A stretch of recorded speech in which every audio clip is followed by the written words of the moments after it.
Eh bien, me revoilà. J'avais parlé au détour d'une phrase de Demi-Plateau de Deleuze et Guattari, qui est un livre paru en 1980. Et j'avais dit que je me souvenais plus de la substance du livre, et pourtant c'était un livre qui m'avait extrêmement marqué. C'était peut-être le livre du XXe siècle, et le livre de philosophie qui m'avait le plus marqué, et que je me souvenais des lieux où je l'avais lu. J'habitais près du Luxembourg, donc j'étais dans le bar qui s'appelle, souvent dans le bar qui s'appelle le Rostand et qui existe toujours, et dans le jardin du Luxembourg, et bien sûr chez moi. Voilà, donc je vais essayer d'en parler aujourd'hui, d'en parler un peu de façon sinon structurée, ça m'est difficile, du moins d'essayer de parler vraiment du livre. Alors, en même temps, oui, j'ai pris quelques notes. Je note qu'il y a intérêt de rester dans une certaine confusion, la confusion créatrice. Oui, parce qu'on ne se souvient pas exactement des concepts du livre, des concepts d'un philosophe.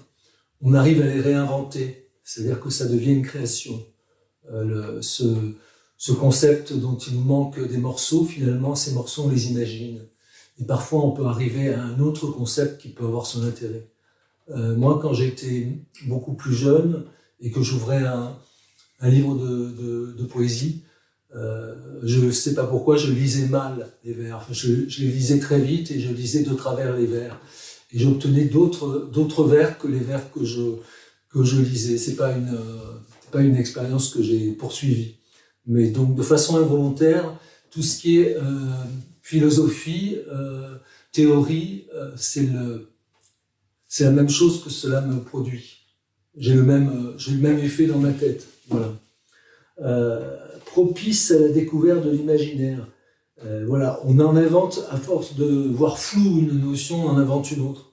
C'est-à-dire qu'on n'a pas, on commence à l'avoir scientifiquement, de logiciels pour transformer une photo floue en photo nette, eh bien on en invente une autre. On essaie de ce brouillard, de créer quelque chose de net, et en fait c'est quelque chose qui nous est personnel, sans qu'on ait du tout cherché à le trouver. C'est-à-dire que quand on trouve les choses par hasard, comme on sait, souvent ce sont des choses beaucoup plus intéressantes que celles qu'on a cherchées. Voilà, alors je vais faire une expérience. Je vais prendre un passage au hasard. Alors je vais le prendre quand même dans le devenir animal. Voilà. Dans le devenir animal. C'est-à-dire que j'avais même trouvé un passage que j'ai perdu, qui était devenir animal, mais je ne vais pas le retrouver. C'est dommage. Nous ne sommes nullement sortis de ce problème. Les idées ne meurent pas. Non pas qu'elles survivent simplement à titre d'archaïsme, mais à un moment, elles ont pu atteindre au stade scientifique et puis le perdre, ou bien émigrer dans d'autres sciences. Elles peuvent alors changer d'application et de statut.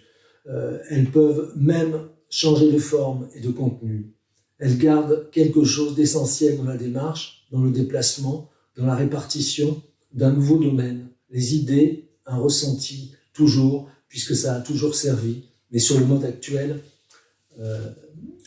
les plus différents. Voilà, alors c'est encore un problème quand j'ai pas de lunettes, je ne sais pas où je les ai mises, parce que ça fait une lecture.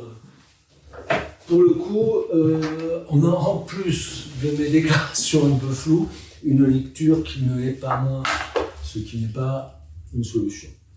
Alors on va reprendre un passage, allez, hop.